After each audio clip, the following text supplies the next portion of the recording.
Hello, hello, Kyle. Yo, yo, yo. It's a 2-for-1. It's a 2-for-1 Sunday is what it is today. 2-for-1. Two Two for movies, one podcast.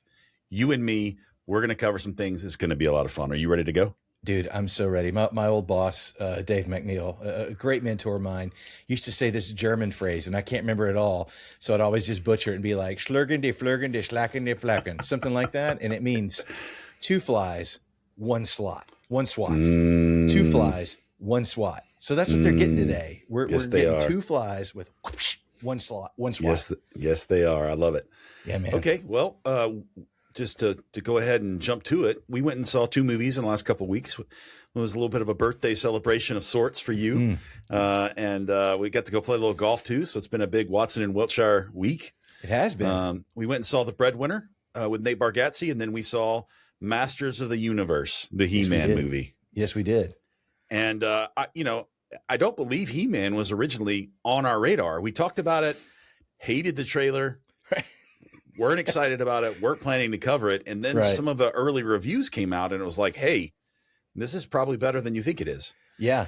And so we were like, all right, well, let's go see. And so I'm curious to see, we didn't go see that one together. We did not. I'm curious to see what you think about it. I'm excited to talk about it. We haven't talked about it at all. And so I'm pumped about this. The first one we probably need to tackle is Nate Bargatze in The Breadwinner. It's his first movie, his first film. Yeah. Kyle, you want to talk a little bit about your affection and affinity for Bargatze, what you know about him and kind of what you thought? Well, before we jump into that, is there any connection between these two movies? Like thematically, is there any way that these two movies, like for example, last year we did one where it was like 3-for-1. It was Karate Kid, is not Moana.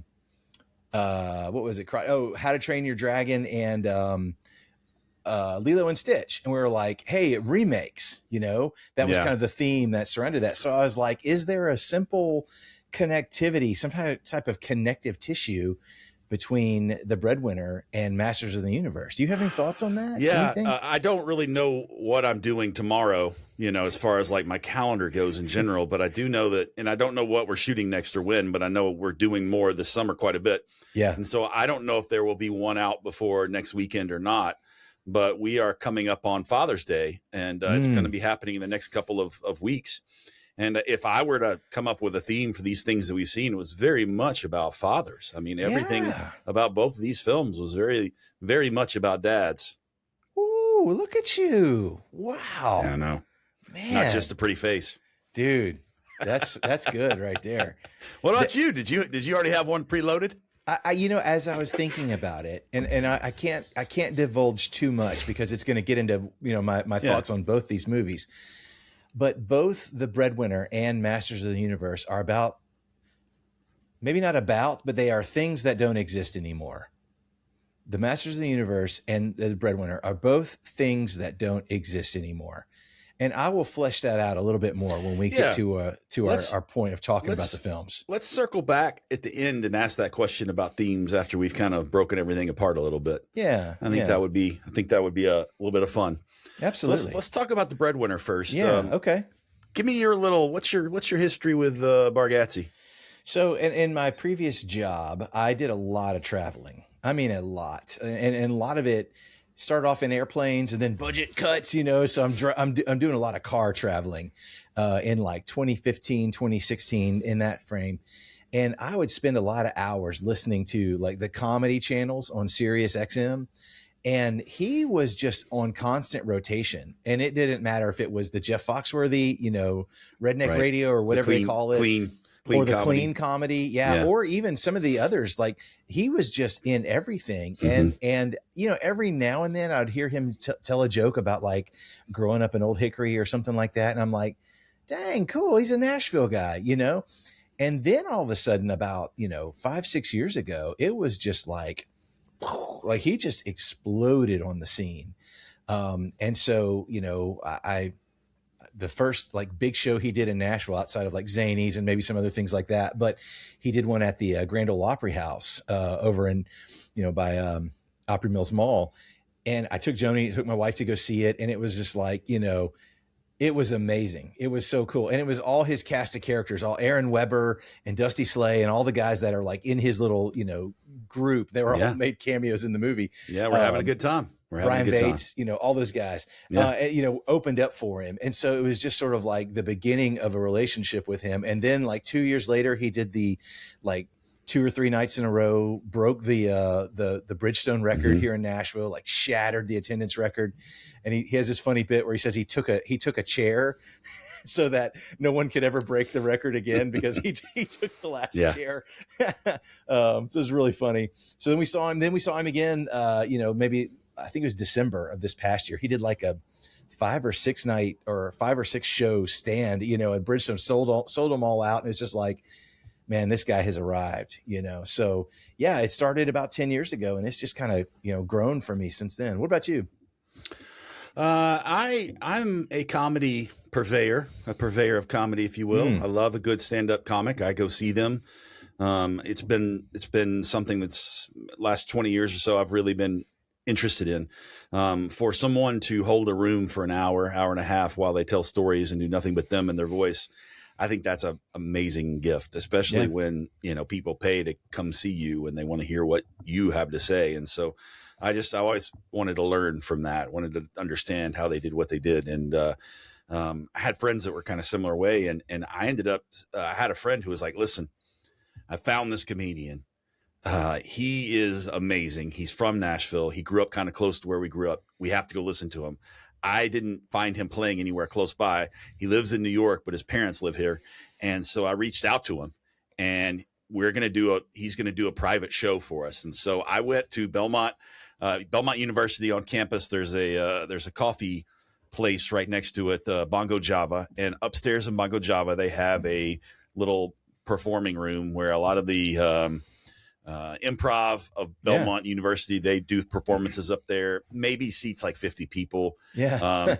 And he paid to have Nate come and sold tickets. And about 20 of us guys went and sat in this room with about, 30 other people. Wow. And this was 08, 09. Holy cow. I've never heard this story before. And he got up there and it was like him on the stage. And then 10 feet away, there were like 12 dudes just standing there looking at him. Like the most like miserable probably setting. Like you hear Bargatzi talk about how he did stand up all the time. And sometimes he do it to a room of like 4 or 5 people. Like, we were one of those rooms. And, he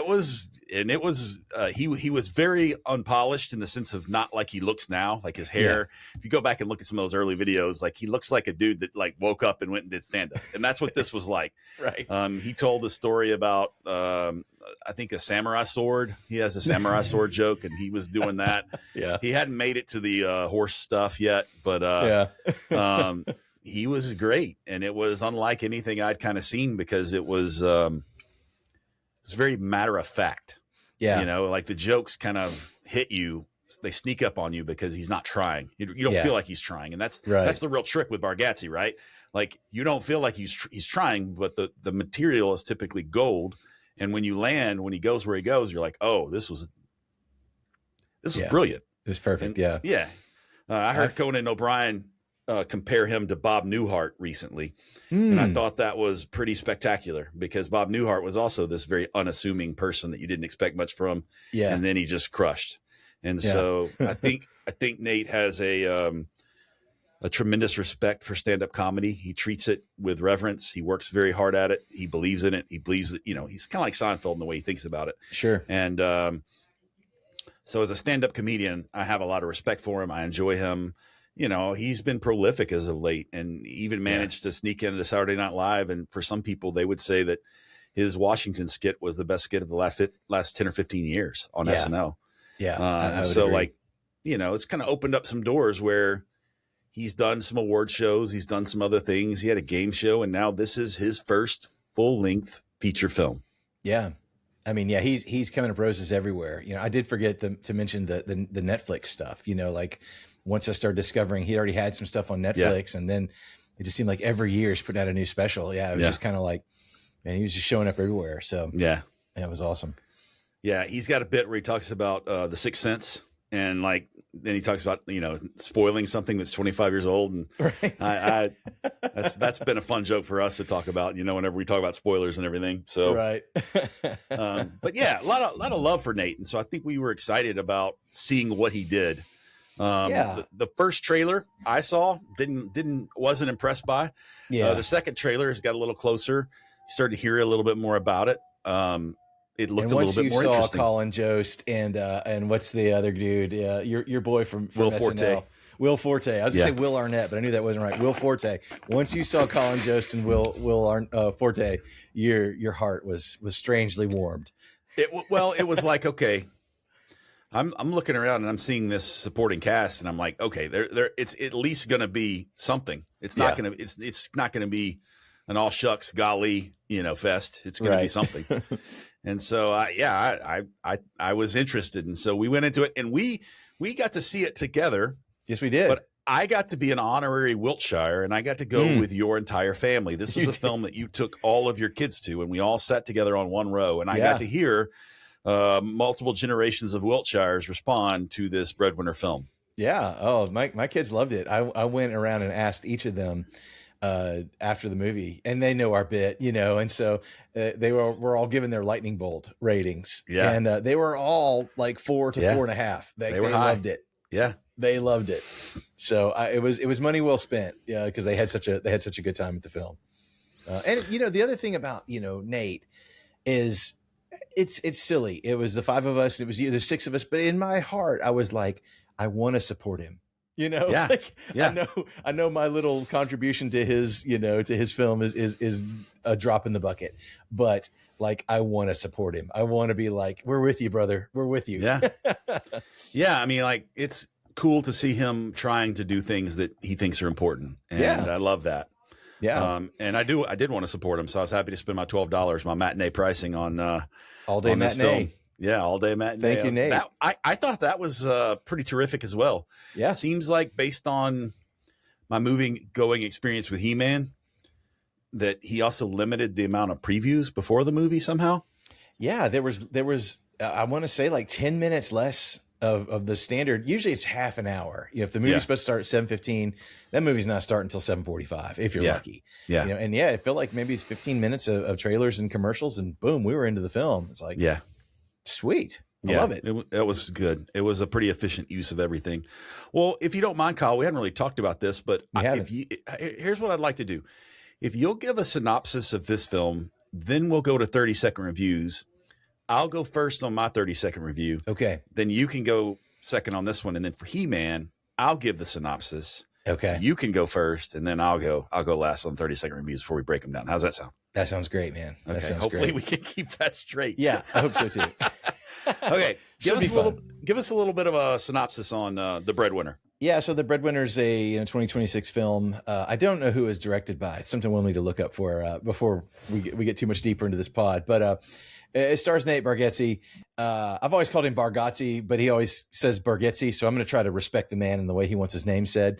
But he plays a character named Nate Wilcox, whose wife is an inventor, and she invents some type of Shark Tank type invention that one of the sharks wants to buy part of the company and take it nationwide, take it globally. And so that means she has to be separated from her family for a period of time. And Nate has to take care of he and his 3 girls while the wife is away, and hijinks ensue. I think that's pretty much the plot of this film. No, that's good. I'm sitting here looking up who the director is and those kind of things while you were talking. Eric Apple. Oh, he's a film director. It is Appel. No doubt about it. Okay. Stephen. Fair enough.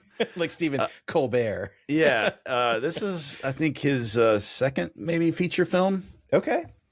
His first was the Weird Al Yankovic story. Oh, interesting. Yeah. Okay. Never saw that, but I thought that was brilliant casting, putting Harry Potter as Weird Al Yankovic. Worked. No, I agree. Pretty he great. actually, I'm sorry, he's done a few other things. Die Hard. He did the TV series Die Hard, and then Die Hard 2, Die Harder. So is that a Kevin Hart vehicle? Never heard of this. Yeah. Okay. Makes sense. Yeah, and he's got some TV directing. Oh, sure. New Girl, yeah. Silicon Valley, Brooklyn Nine-Nine, Teachers, the After Party. So I mean, he's got some reps. Yeah. And I would that'll be a good thing for us to talk about because I have some thoughts about that as well as far as this goes. Okay. 30-second reviews. Is it me? This is kind of the point where I think I go first on this one. Yes, right. That's right. Yes. And I think the 30-second reviews are good to kind of, before we get to spoiler territory, it'll kind of tip our hand a little bit, but it doesn't necessarily give anything away. Yeah. Well, let me queue up my, okay. I am ready when you are. Okay. I'm looking at I made a list. I didn't write anything out, but I did make a list that I want to hit. And so I might be peeking up at my list a little bit just to make sure. I have not written mine out today. So I'm back from the hip. Yeah. Here we go. Back from the hip, baby. All right. So Jay's. Hold on. Let me get my timer going. Okay. Okay. I'm ready when you are. Jay's 30-second review of The Breadwinner in 3, 2, 1, go. The Breadwinner with Nate Bargatzi is a safe, fun, enjoyable film for families of all ages. You can take anybody from age 8 to whatever, and they're going to really enjoy it. Nate surprised me because he was enjoyable as an actor. I thought he did a pretty admirable job. The supporting cast was terrific. Colin Jost stole the show. The story was out of touch and a wasted opportunity. And lastly, I think it could have been a much, much better script. I'm going to give it 3 out of 5 lightning bolts. Well done. 32 seconds. Okay. All right. Nice job. I can handle that. That's not too bad. Hopefully we'll get a chance to unpack all that, of course, but I think so. So. No, we do have to get through 2 films, but I'm gonna try real hard to shoot off the hip here. So I hope it doesn't. I hope it does make sense. That's what I'm you're good. Say here. Are you ready? No, but yes. Okay. The Breadwinner 30-second review by Kyle Wiltshire in 3, 2, 1, go. The Breadwinner represents films that don't exist anymore. They don't make movies like The Breadwinner anymore, where they're intentionally trying to be family friendly and clean as a whistle, as clean as you can get. But they don't make movies like that anymore in our world today. But it was a missed opportunity. The script was all over the place. It was not tight. The storyline was a lot of missed opportunities, I would say, from how they could have used characters, how they could have done different things. So I would give The Breadwinner 2.5 lightning bolts. Boom. Boom. Okay. 2.5.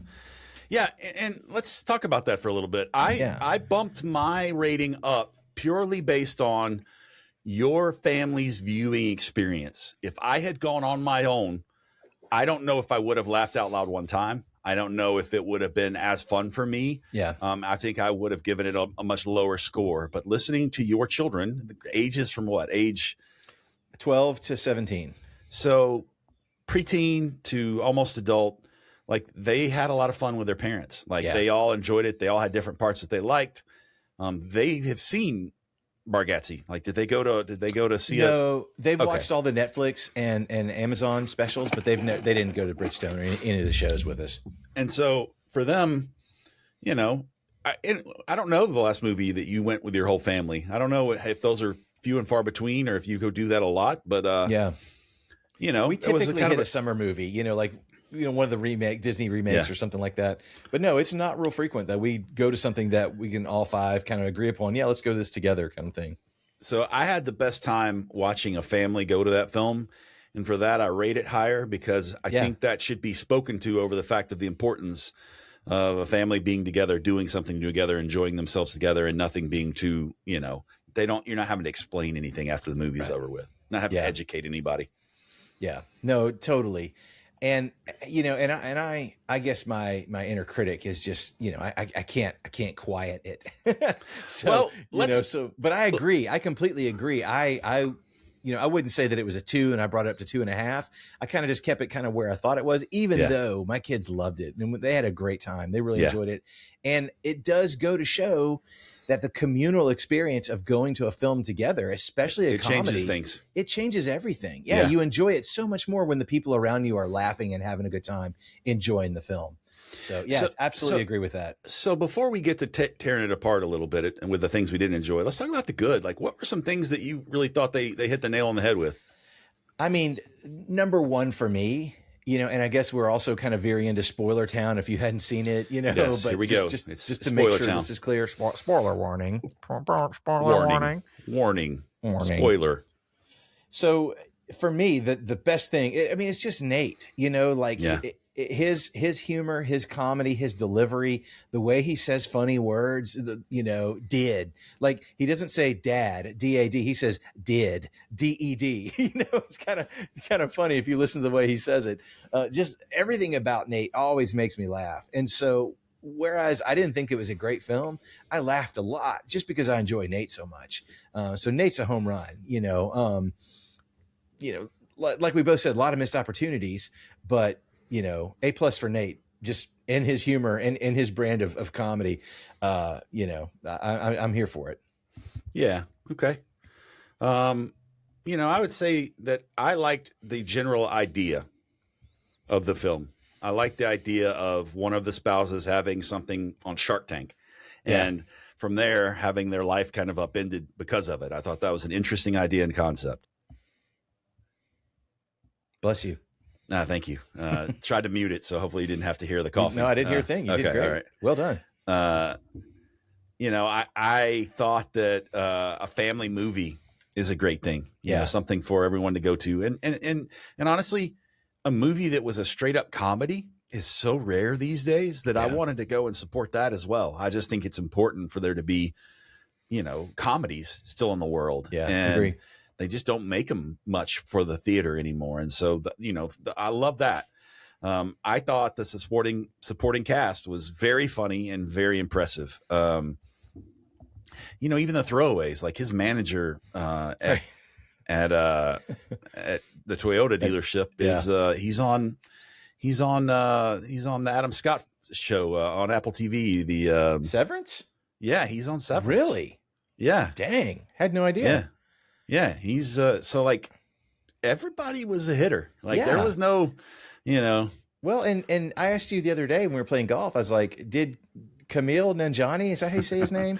We'll go there. Camille. Close enough. I was like, did he get canceled? Like, why was he not, more prominently featured in the advertising and on the poster and stuff? Because I mean, he's a pretty big star, I at least in my estimation, he's a pretty big stand-up. He's done some stuff. He's a funny guy. He got ripped to shreds to play in a Marvel movie that busted, poor guy.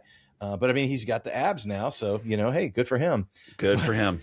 But, congratulations. And that was a funny bit when he's bouncing his pec muscles.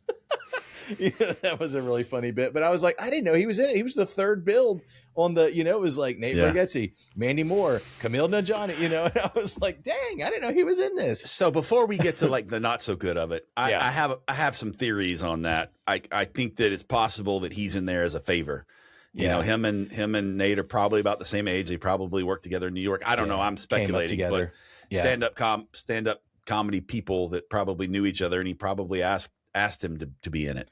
I would think everyone in that movie was a favor. Colin Jost, Will Forte, maybe not the dude who played the dad, Brett Cullen. He's been in some stuff. He's a fairly known actor. But like just about everybody that you recognize in the movie, maybe not Mandy Moore. She may have been the only straight up, like, this gal kind of looks like his real life wife. Let's use her as the wife in the movie. Everyone seems like, hey man, I'm doing this movie. Come help me out. The pizza delivery guy, he's from SNL, isn't he? Yes. Okay. He's Hurley. His dad is a famous director as well with Adam Sandler. Okay. Yeah. The Hurley boy. You remember that skit from the 90s? Let the boy just take care of your dog. Yeah. Chris Farley. Yeah. No, I mean, like it was a murderer's row of supporting cast. Even, I'd heard some people talk about Colin Jost's wife in the film is apparently quite impressive on her own, but she has literally nothing to do in the movie. Yeah. She's got like two scenes. Yeah. I'm running off lists here, and so interrupt me if you got ones you want to talk about. But something that I liked was I thought that the daughters were very well cast. The kids were great. Yeah. The three girls were really funny. Yeah. They were age appropriate. Mm-hmm. They were, fun. and the things they were going through and the stuff that they kind of did. Like, I thought they did all that really, really well.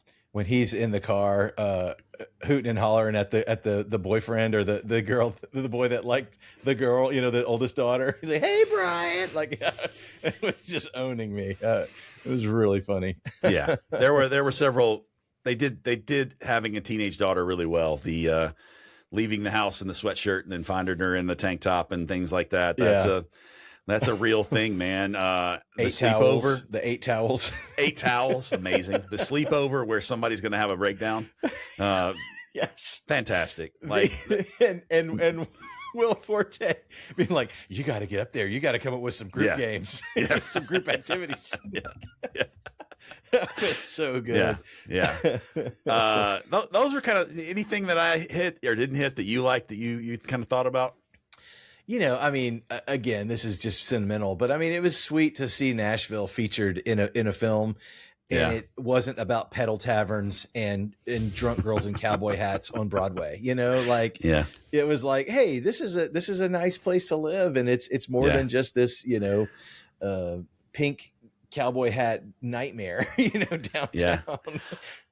I'm not 100% sure this is going to embarrass me as a Vanderbilt fan, but I'm pretty sure that was Jared Curtis at the beginning of the film. I'm pretty sure that's the new #1 quarterback in the nation that's going to be playing for Vanderbilt that he sold a minivan to. That was his NIL right there. Hey, I'll put you in a movie if you come to Vandy. Yeah. That's good for Nate. I'm great with that. For sure. Got no issues there. For sure. As far as the not so good. Yeah. I've got like maybe 2 or 3 things. You want to lead you want to have some conversations about your stuff? And yeah, I mean, so again, talking with my kids, my middle son, Micah, is more of the critic like me. And I said, okay, so was Nate just a bad dad, or was he a workaholic, or what was he? Why was he so checked out? And, and he had to walk that tightrope of, he's a horrible father. I mean, this is, I'm being really, really specific with my words. He's a terrible dad, but a great guy that people just love. And so they excuse his ineptitude as a dad, And so I'm like, I think they needed to either lean into that a little bit more, or the lessons learned by movie's end needed to be a little bit more pronounced, a little bit better than, we just slapped a Band-Aid on everything and everything was okay in the end. Like, he needed to learn a little more. I called my daughter Hope after I went and saw the film, and I was talking, she called me or something. We were on the phone and we were talking about it, and I was kind of talking about the film, and I was like, I mean, he was kind of goofball. Like, he didn't know where his kids went to school. And she was like appalled. She was like, what? That's an awful dad. He didn't even know like where they went to school. Like, what kind of dad is that? Like, she was bothered by that. And I'm like, no, it's a comedy. It was just it was a joke. You're right. She's going to cancel Nate. College kids, man, they'll do it. They will, man. In a heartbeat. They'll have a protest. So it sort of ended up like this. And I have a feeling that some stuff maybe ended up on the editing room floor a little bit to trim it down to a solid hour and 20-minute movie or whatever it was. It was really brisk, and I didn't mind that. But I wanted it to be more of an Avengers Assemble ending, where all the various people that he acquired over the course of his wife being away, Will Forte, the roof guy, Colin Jost, the dad who wanted to be a room mom, Camille Johnny, the rival car salesman, all these people, his dad, I thought his dad should have had a bigger role in the film. All these people, the pizza delivery guy, all this, they should have somehow brought it together. And what he should have learned, this is, if I'm writing the film, what he should have learned by the end was to appreciate his wife, and that they actually did pull it off. And his big confession is, I've been a horrible dad. I've been checked out, or I've worked too hard, or I've cared too much about selling cars at Toyota or whatever. And I need to appreciate you more. I need to, and there was some of that, but it just wasn't as well executed as I kind of hoped it was. So that's what I was kind of hoping for with the conclusion, a little bit more of a, of a cleaner, neater, And then maybe they get through the interview at the house, and then the whole thing falls apart, like right when it's over, like that column in the living room breaks, and then the house, Yeah. That could have, something like that could have been, been a funny way to conclude it. But yeah. I felt like, if I'm picking some not so goods, I felt like the film in general was out of touch. I don't know a ton of car dealer salesmen, but would they live in $1 million houses in Nashville? In Franklin, clearly Franklin. Yeah, when their mom doesn't work. Doesn't seem like, how's that work? Yeah.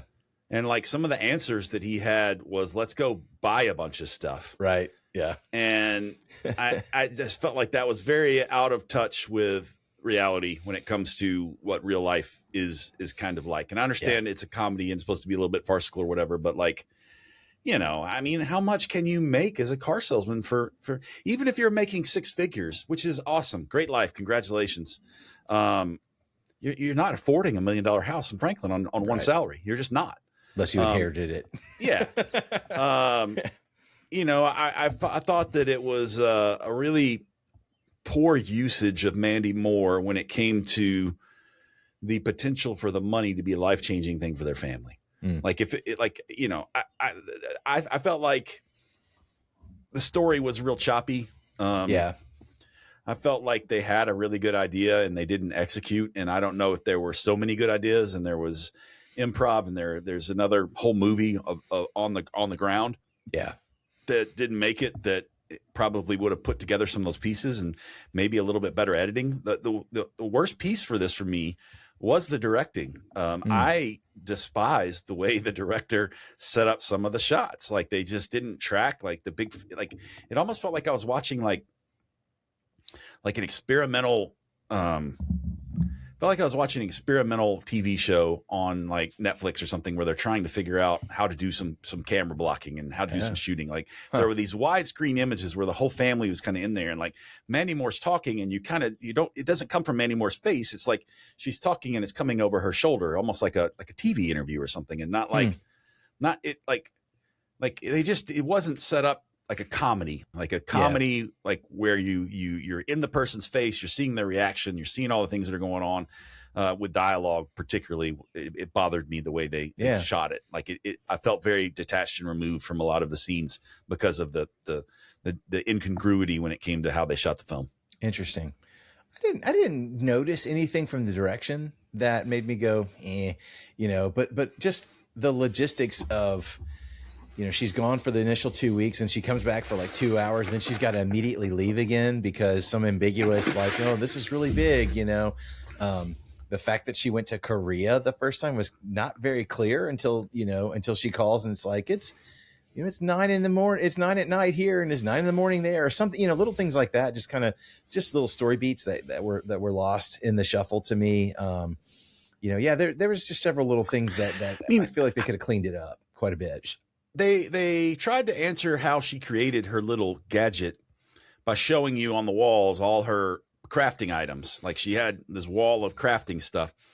But at the end of the day, the thing that she made looked like a 3D printed version of a star that had moving parts. It was plastic. Yeah. How did she plastiform this thing? How did she make, she had no knowledge of being able to make the thing that she made, yet there it was. The kids were using it and they loved it and it did really well at the flea market or whatever. Yeah. To the point where now it's on, there's just, there's missed things there all the way around. And what did it actually do? It just, you opened up one of the arms of the star and it reminded you of something. Like that's okay. That doesn't not seem like $1 million idea to me.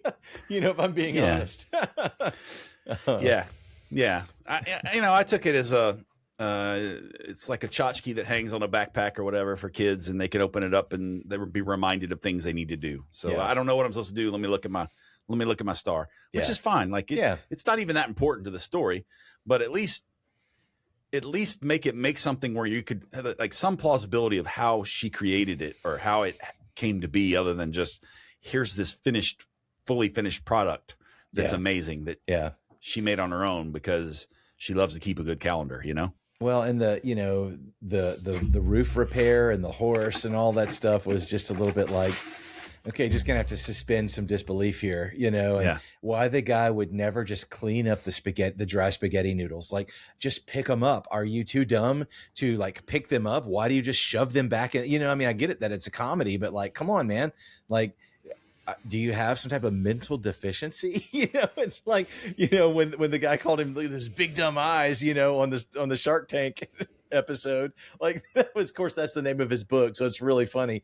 But I mean, it's like, I think he really might be kind of stupid, like the way he's responding to some of these challenges. Yeah. He comes off as like, this guy's just stupid. It's not that he's, All right. So let's just do this real quick. Rather than pick it apart, how would we have made it better? Yeah, I would have taken out the second 2 weeks and just done 1 2-week thing. Okay. The first week, he just tries to wing it, and he realizes that he has failed his kids. He has failed his wife, and he has to like step it up. And so the second week, with his Avengers team, with his crappy roof man, with his deadbeat dad, and all the other people, that the pizza delivery guy that's come into his life, all that.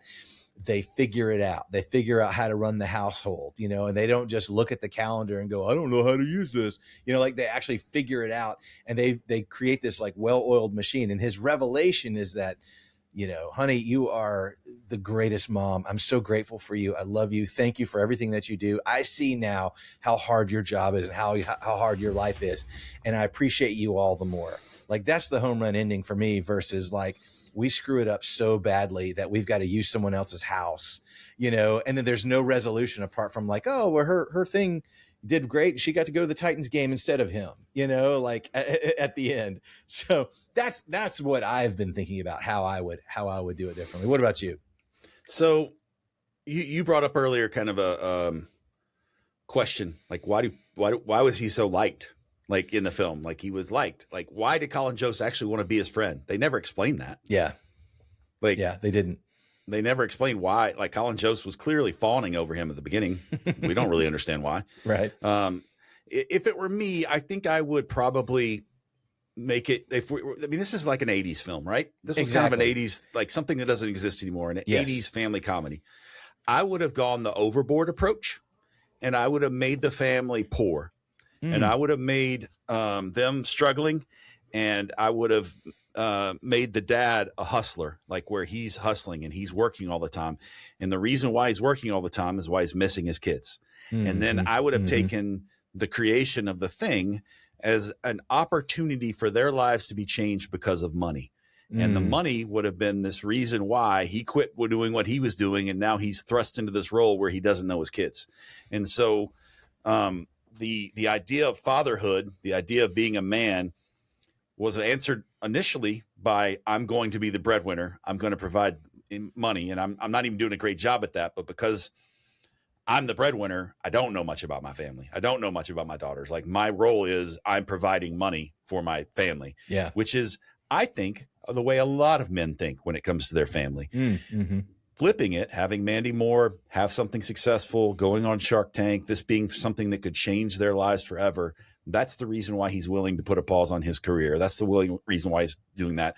And so over that 2-week period, he starts to realize how hard it is. He starts to realize what he needs to do, and he starts to realize how much he's missing. And so it goes from being a clueless dad who loves his kids but thinks the only reason that he's there is to really give them money, to now he's got to be in their life and got to find out stuff about them. Like, I think that would have been really good. Like there's a scene where he goes to a spelling bee, and then he leaves for the spelling bee, and the daughter's upset that he left during the spelling bee. But the way it's portrayed on the front end is he doesn't know what a spelling bee is. He doesn't know where the school is. And so how could this great dad, who's so loving, not really know anything about anything? He's probably like, based on how it was set up on the front end, he'd probably never been to one before. And so now she's upset that he's not there. Like, I would have had a discovery period where he's discovering how wonderful his children were. I would have had this thing where he's has this opportunity to kind of be a parent for a change. And then, then you get the question of what's most important. Is it money, or is it your family? Is it your spouse who's doing all these things for you? Or are you juggling life together? And, I definitely would have put Colin Jost in a position to where Bargatzi was jealous of Colin Jost because he was the great dad. He was the one showing up with the snacks and doing all the things. I would have made that a different kind of relationship. And then the super team assembles and they all start to become good parents together, and they've created a village to help raise these kids and do the most important things in life. Yeah. Like messages like that would have made it not just a really good film, but it would have been an important film. It could have been funny, and it could have been important with a message. And I feel like in a way, this was a big missed opportunity. Yeah. Because his whole thing is to do things that are enjoyable and fun, but at the same time clean. Well, you could also do something that's fun, clean, and significant in what it's communicating. And not, especially if you're wanting to tackle dadhood and parenthood and really what the film was about. Like he could have crushed it. It could have been great. I still think the movie's going to do fine. Like, I don't know that it's going to do gangbusters in the theater, but I think it's going to kill on streaming. Oh yeah. I think it's going to be one of those films that, you know, kids watch it when they're 8 or 10 and they always want to go back and watch it. And they always want to see the dumb things that happen. And they always want to tell the same kind of funny jokes. Like, what was the word that was spelled with a K? Oh gosh, I don't. Yeah, yes, I remember the joke now, but I can't remember. He misspelled. He's like, "Oh, she missed it," and then she got it right. Yeah, that was great. You know, those kind of things. As a couple of former youth ministers, I will say that this is the forever bus trip video that that folks will go when they're going down to Florida for summer camp. That's what we're watching. We're watching the Breadwinner. This will be added to the pantheon of like Sandlot and you know, all the Pixar films, you know, and then when I thought about my 30-second review and I was going to write it out, but I ran out of time. One of the things I was going to say is this is a throwback to those family movies that you remember from the 80s and 90s. But if you watch again, they are not near as family friendly as you remember. No. Sandlot is case in point, man. Yeah. When that guy fakes like he's drowning and the girl comes in and he slips his tongue in her mouth, it's like, whoa, holy cow, I didn't see that coming. Play on. Mandy Peppercorn. It's like, I don't know. We need to be watching this right now. Oh, okay. Well, we've done a lot on Breadwinner. We probably need to make our transition to He-Man. Yeah, let's do it. He-Man, the Masters of the Universe. I don't even know, is He-Man in the title actually? No, it's just Masters of the Universe. Yeah. For good reason. Yes. Masters of the Universe is a film that updates a 1980s classic toy line and cartoon in the subsequent decades of men that like to collect Castle Grayskull, I guess. Yeah. And it has a pretty terrific cast. It is set in both the real world and the world of Eternia, where He-Man and the Masters of the Universe live. And it's kind of a origin story of sorts of He-Man and also the world. And it kind of throws us into this new universe that we get to decide whether or not we want to enjoy. Yeah, that's a good summary. That's a good. I can't wait to hear your 30-second review because this is a interesting film, man. Yeah. Well, we've kind of taken a lot of time, but I do want to do a quick conversation about 80s toys because that's what this was. You know, I mean, I was listening to a podcast yesterday while I was doing some walking around the neighborhood. He-Man, you know, so Star Wars came along in the late 70s and everyone just missed on Star Wars except for Kenner, you know, the toy company. And Mattel had their chance. Everybody had their chance and everyone passed except for Kenner. And Star Wars becomes the greatest toy property in the history of toys. Yeah. And so now everyone's like, oh, shoot, we got to catch up. And so everyone's trying to figure out what to do. You know, Hasbro's got G.I. Joe. You know, all these other things have their things and they come out with stuff. So Mattel is like, let's just do this thing that has everything. So it's Conan the Barbarian meets Star Wars, meets magic, meets everything. And it's just all one conglomeration of stuff that kids like. So let's slow down there. Let's tackle that for a second. Yeah. It's my understanding with the extensive research that I've done by one or two Googles that in 76, Mattel passed on Star Wars and they got the rights to Conan the Barbarian. Yeah. They got the film rights to Conan. And so they were going to make these toys, but then they found out it was a rated R film with awful violence and nudity and all the things. And so they didn't know what to do. So they scrapped it. And these toy makers, they came up with like three versions of things, a space warrior, a tank warrior, and a barbarian. And Mattel was like, let's go with a barbarian. And they even had like this moment where they got sued by the filmmakers of Conan for making He-Man. And so they made this toy line, and they basically borrowed from all these different places. Yeah. No mythology, no whatever. Right. I was curious because in my mind, I thought for a time as a young child, because I'm like 4 or 5 when these things are coming out, right, that Thundar the Barbarian and He-Man are the same thing. We're the same thing, yeah. Thundar the Barbarian had a laser sword, though. Like, it was literally something that Jack Kirby was the designer for Hanna-Barbera of wanting to do something in the fantasy realm. Star Wars had laser swords, and so they made him a barbarian who rode on a giant cat, like with a laser sword. Yeah. And so then you see He-Man and it's like, wait a second, what is this? And so, you know, apparently these things go all the way back from 1930s is when some of this started. And so that's how Mattel won their lawsuit, was that Conan the film didn't own fantasy rights to this concept that since the 1930s, people have been writing stories like this. Yeah. And so they got away with it. And He-Man exists today because of, you know, my hunger as a child of loving toys. Star Wars came out. I now had these Star Wars toys that were this size that I loved. He-Man came out and it was a little bit bigger, articulating hands, and it was super cool. I mean, He-Man was the character that you wanted to draw all the time when you were little because of all the muscles and all the abs and all the things. It was like nothing we had ever seen before, much like Arnold Schwarzenegger as he's coming up, and he's now a pop cultural thing. It's like being a big dude with muscles is the coolest. And so you got Sylvester Stallone, you got Arnold Schwarzenegger, that's happening at the same time. He-Man showing up. And then the sidekicks were ridiculous and cool. They were so cool looking though. Yeah. Yeah. And I if I didn't own Castle Grayskull, somebody close by, one of my friends did, because I played with Castle Grayskull. Like that castle was the coolest. Yeah. Those action figures were the coolest. You could do more with them than you could with the Star Wars character. And they had a mega hit on their hands, and they realized we got to make up a cartoon. We got to make up a comic book so that we can kind of sell more of this. And so complete reversal from Star Wars, where you have this movie that launches these toys. Now they've made toys that is now launching cartoons. Right.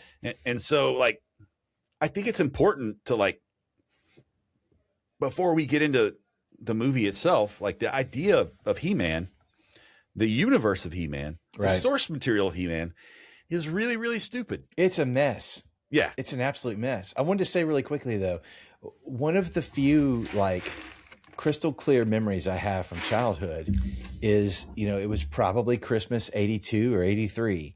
I don't remember exactly what year it was, but it was my last gift. And it was in a square box, and I opened it up, and it was a yellow Kodak box. I don't know what came in it originally, but it was a yellow Kodak box. I was like, what is this? And I tore it open, and my parents had stuffed He-Man down in and bent the cardboard so it would fit in the square box. It was probably like the last one they had or whatever. And I pulled it out. I was like, what is this? But it's amazing. Like, I had never, I didn't know what He-Man was or anything. It was the first time I ever laid eyes on him. Yeah. But it was my last gift of that Christmas that I opened. And it was like, it started something new for me. It was like, man, what on earth? Such a vivid, clear memory from like 4 or 5 years old, however old I was. But and it's interesting. The start of it. Star Wars had much more legs because it had a richer story. Yeah. And movies, that you could go back and watch. And He-Man didn't really have much to work with. It was a stupid story, stupid characters, stupid everything. Right. But it caught the attention and the hearts and the minds and the imagination of people our generation. And so because of that, it's always been around. It's always been collectible. It's always been a thing. Well, and the phrase, I have the power, was carefully, as stupid as everything was, that phrase was carefully constructed because children feel like they have no power. And so when the thing you're playing with is this muscle bound, big guy who says, I have the power, suddenly in your mind, it's like, I might have power too. I might be able to control my own destiny or do something that I might want to do with my life. That was the whole imaginative, like, what they're trying to knit together, to get kids to play with these toys. But Yeah. So He-Man was for me, it was like Star Wars, G.I. Joe. And then I think He-Man and Transformers kind of hit at the same time for me, that like as the 1A and 1B is my favorite toys, and I had them all. I don't know how. When I go into a toy store now, like a retro toy store with my kids, I'm like, I had that one, I had that one, I had that one, and I'm telling the story about all of them. Like, well, this guy smelled like a skunk, and that guy you could put water in his head and push his head down, and water would mist out of his mouth, and this guy had suction cups for hands, and this guy you could turn him and his neck would shoot up. Like all that stuff. Like but I was like, I had them. How did I have all of these toys? It was just crazy. I wish that I had done like a YouTube video of the old toys before I went to the film, because it's been a long time, right? Yeah. And so some of them I'm like, I have a memory of this, but I couldn't quite place it until they started talking about it. So I wish I would have gone in a little bit more preloaded. Well, when I saw the characters portrayed on screen, give away a little bit, like that was awesome to see Trapjaw, to see Mecha Neck, they did the long neck, to see Beastman when he came in, the one that I thought was not disappointing, but the most like, was Skeletor. Like all the others like looked so stinking cool, just seeing them on screen. Poor Mossman, R.I.P. Hey, we're not to spoiler territory. Sorry. My bad. If we got to do this, man, I'm ready.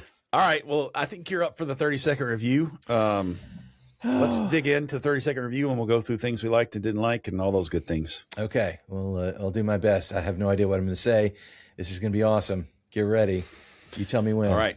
The 30-second review of Masters of the Universe 2026 in 3, 2, 1, go.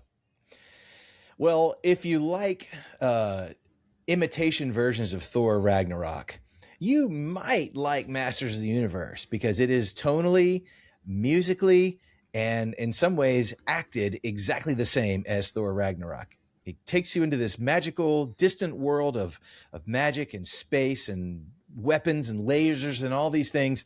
And it ultimately is just a big joke. It's just trying to make a big joke out of absolutely everything. So I would give Masters of the Universe 2.5 lightning bolts. Boom! Yeah. Ka-chow. Cha-chow, cha-chow. Ka-chow. Chow? Ka-chow. Yeah, something like that. Like, how do you make 2.5 lightning bolts? Hard to say. Okay. I did better than I thought I was going to do, man. Maybe I'm not so bad off the hip. You'll have to prepare everything. No, I agree. All right. You ready for yours? Yeah, I'm ready. All right. Jay Watson's review of Masters of the Universe. 30 seconds. 3, 2, 1, go. I grew up loving He-Man. Masters of the Universe is a movie that I was not looking forward to because I didn't think it looked good in the trailer. It is a stupid source material thing. Like, it is like the dumbest of dumb when it comes to the actual mythology of a toy. That being said, I thought they took a really stupid idea with bad source material, and they made a really fun movie.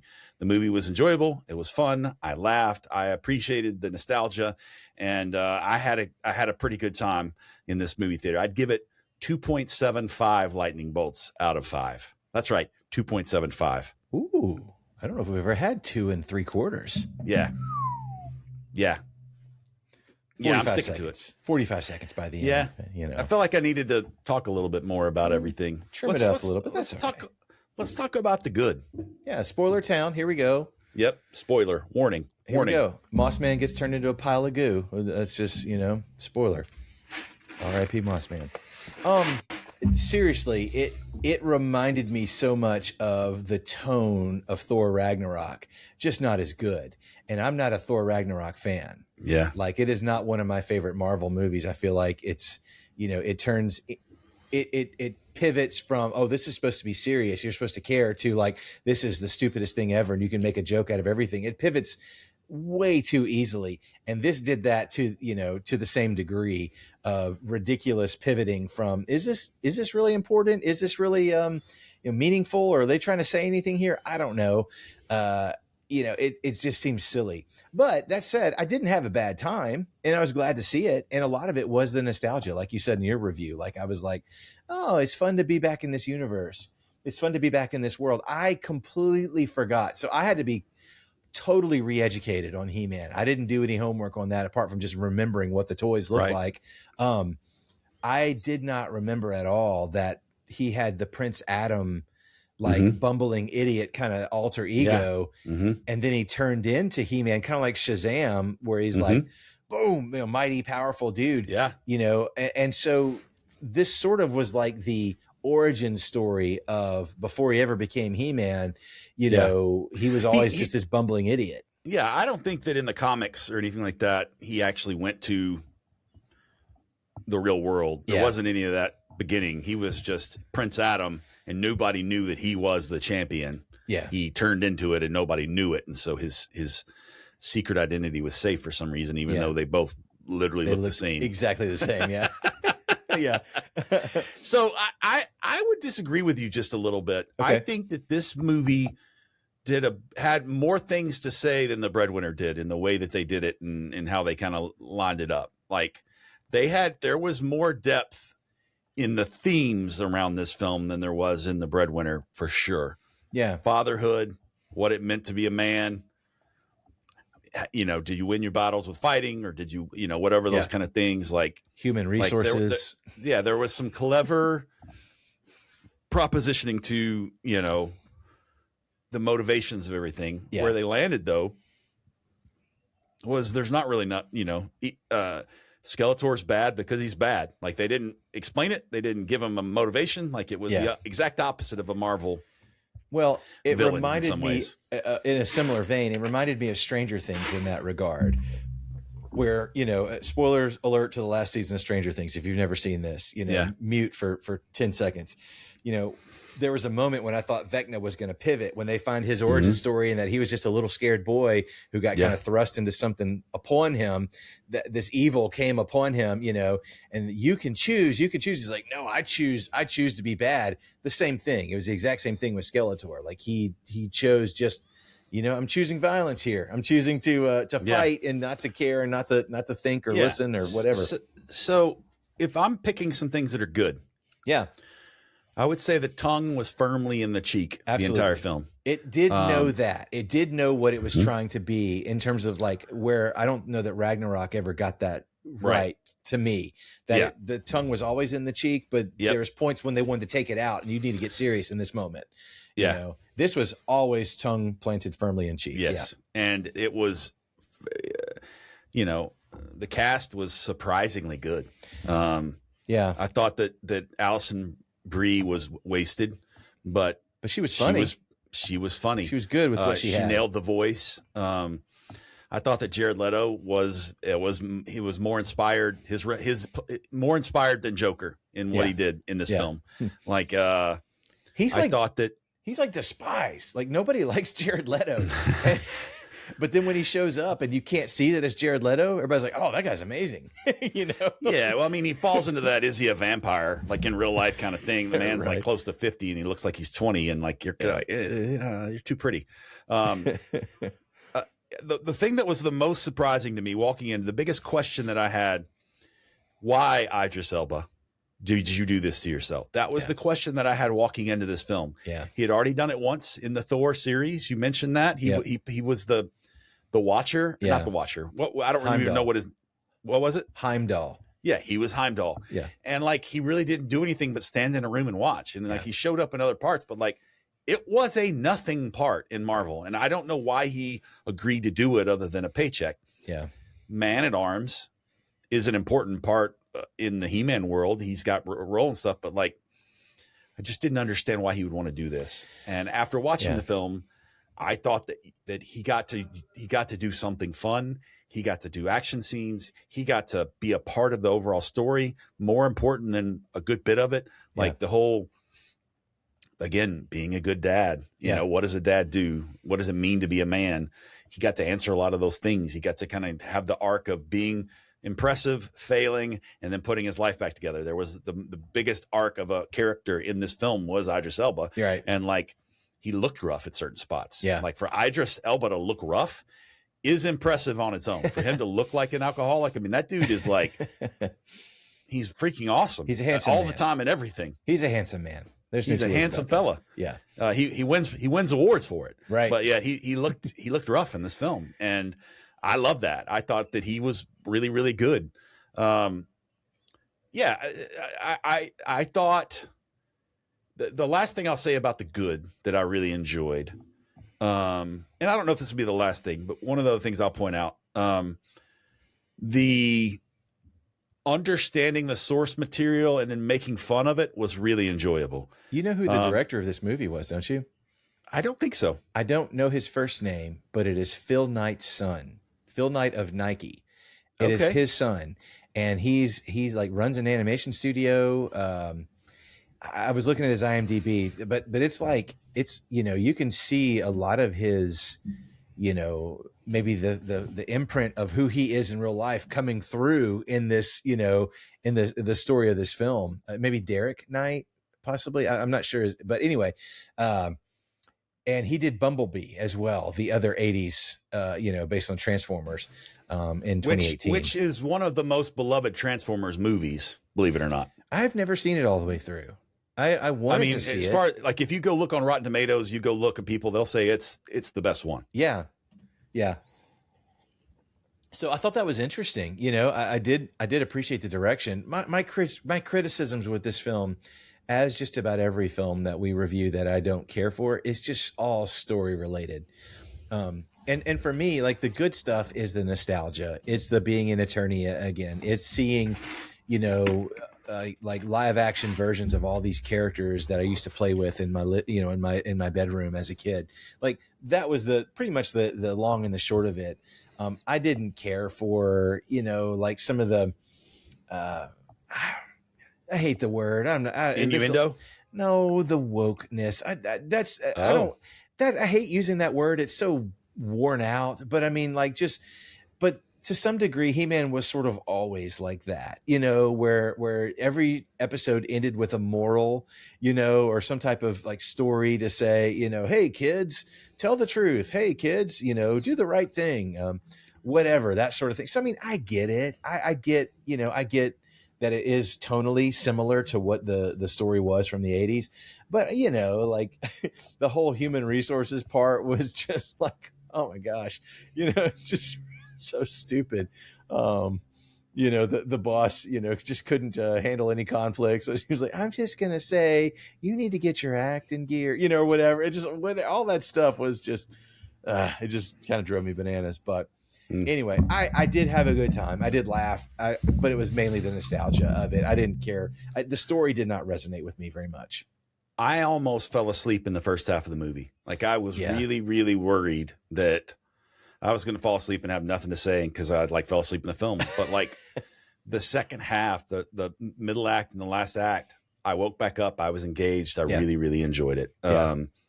So like, was it perfect? No. Am I glad that I went to saw it? I don't know. Do I wish that I maybe not have spent money in the theater and watched it at home and had a good laugh? Yes. I think if there's we're talking about themes that kind of go between these Breadwinner and Masters of the Universe, they're both going to do well streaming. They're both going to do well on streaming. Could be. But they are both, like I said in my beginning point that I teased, you know, they're both things that don't exist anymore. They don't make family movies like that anymore. And I think, you know, sort of the playbook of this type of movie, I don't know that it really works anymore. And I don't really know who in 2026 is begging for a He-Man movie, a Masters of the Universe movie. I can tell you, everybody in the theater looked like some version of me.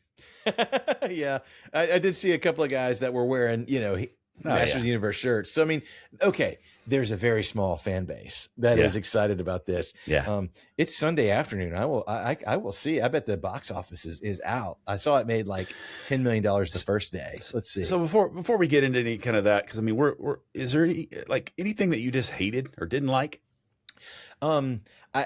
Just inconsistent story beats. So when Adam's a little boy and he's just a goofball, you know, and he's not real great with the swords and stuff, Duncan is not hard on him. Duncan, in fact, is very kind to him. He's like, dust yourself off. Let's walk it off. The dad, on the other hand, I'm not Duncan. I'm sorry. Duncan was the dad, right?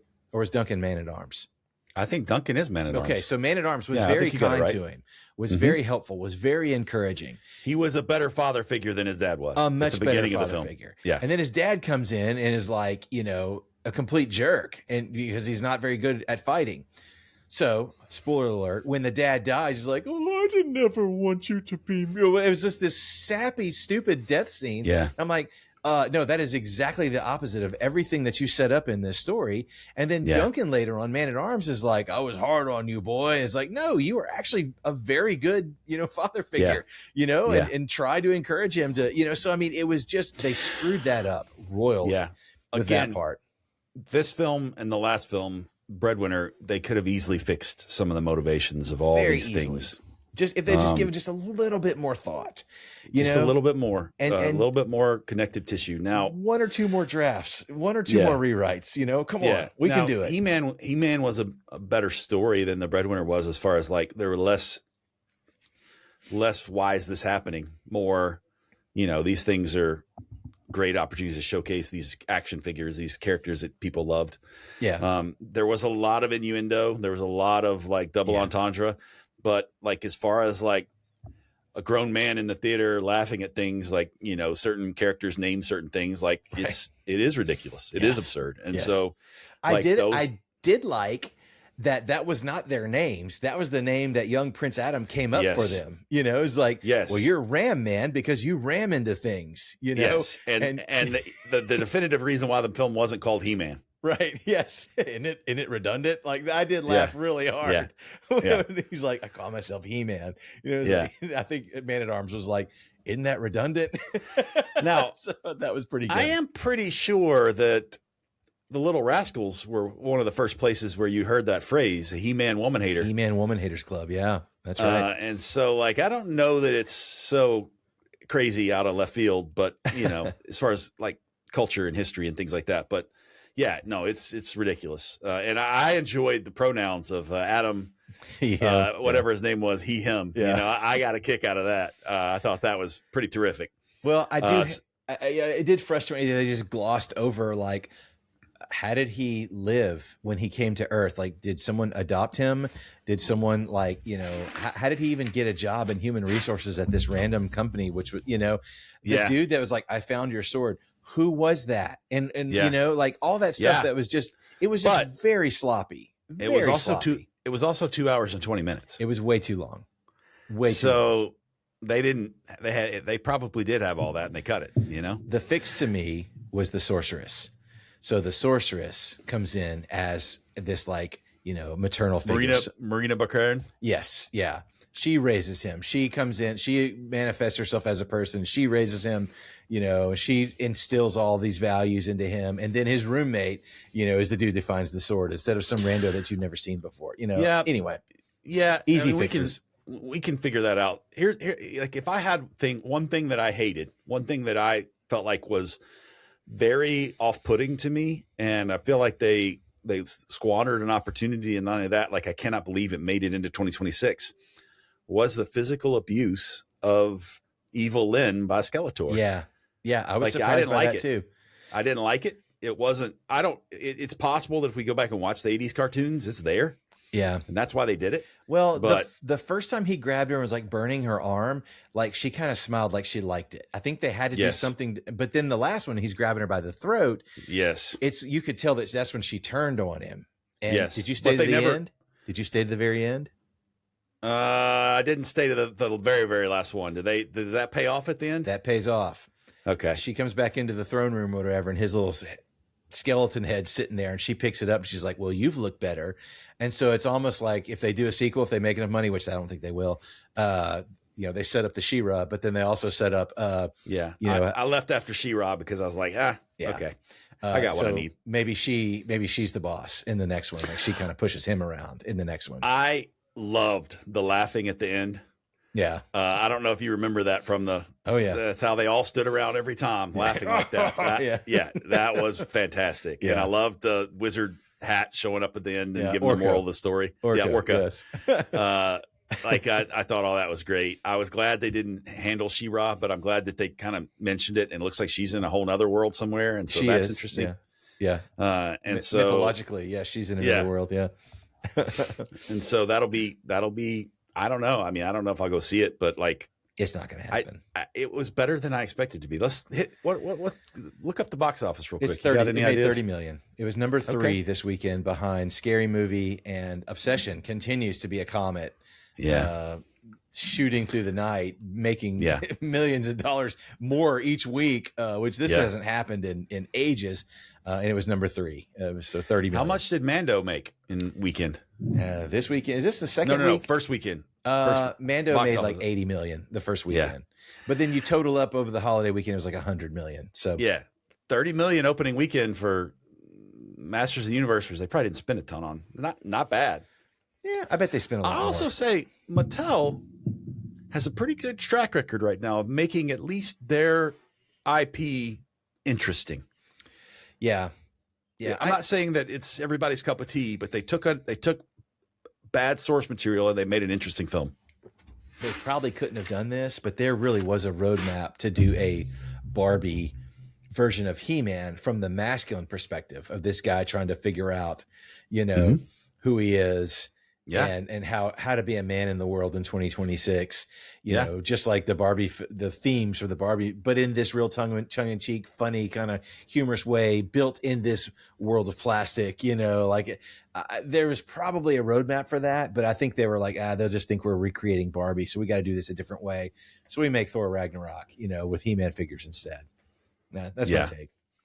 Well, I didn't really think about the Ragnarok connection, but I kind of understand why you're even scratching that itch. Even the music, though, it's boom, boom, boom, boom, boom. If you go back and listen to it, the music sounds exactly the same. I don't even know if the same guy may have scored it. I have no idea. Yeah. But it was just a poor man's Thor Ragnarok to me. What's coming up next? What are we doing next? So I've got some travel coming in front of me, and we've got a lot happening. But I do believe that the next film on the list is Disclosure Day, I believe. Oh, I didn't know Supergirl was where Supergirl is. Supergirl, I think, is the one after that. I'm looking forward to Disclosure Day because I really don't know that much about it. Like, it's not a story that we are familiar with, which is kind of nice. Yeah, I'm excited about it too. I'm hearing good reviews, little, like the one sentence, like snippets, best Spielberg film in years, things like that. And I'm excited to walk into something cold. Like, seen the trailers, but I don't know anything else. I'm excited to see Bono's daughter in there. You love to see my guy Bono. Support his family. But that's about all I know is the actors in it, and then it's about aliens. That's it. Well, this is probably our longest podcast by stretch, but it was 2 for 1 Sunday. So I think we did really good there. Since Mission Impossible last year in the living room. That was a long one. That was our longest one ever, I think. That was a double.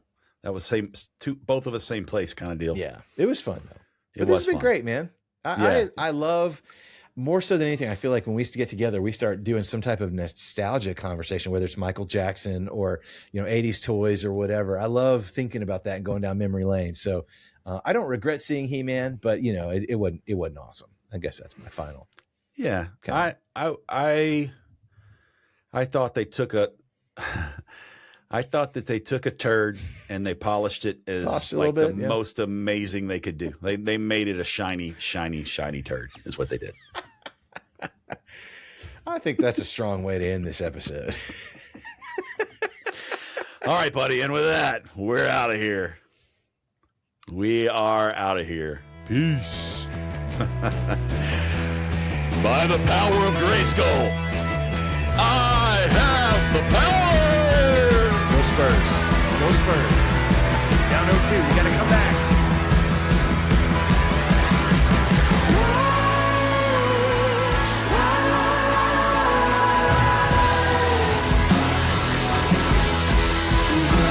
Hey, real quick before we go, why does Skeletor live in Snake Mountain, but He-Man in Castle Grayskull? Why is there a skull castle that Skeletor is not in charge of? It makes zero sense. That's all I want to say about that. None of it makes sense. That's good.